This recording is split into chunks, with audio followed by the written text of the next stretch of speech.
Λοιπόν, ήρθαμε εδώ τώρα για να παρακολουθήσουμε μια χριστουγεννιάτικη εκδήλωση με παραδοσιακά πράγματα και ένα τρίπρακτο αλλά σύντομο θεατρικό δρόμενο που διασκεύασε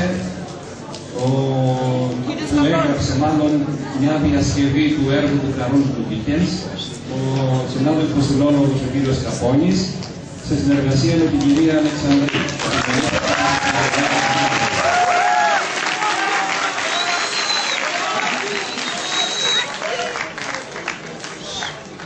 Θέλω να ευχηθώ σε όλους σας να περάσετε καλά τις Άγιες Μέρες και επειδή ανατέλει ένα νέο έτος, μια νέα αρχή, μας δίνει και μια καινούργια ελπίδα.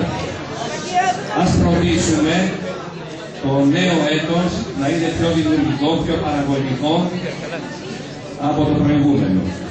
Επίσης, θέλω να ευχηθώ στα παιδιά της τρίτης τάξης, που είναι η χρονιά του έτος, καλή επιτυχία τον Ιούνιο στις εισαγωγικές εξετάσεις.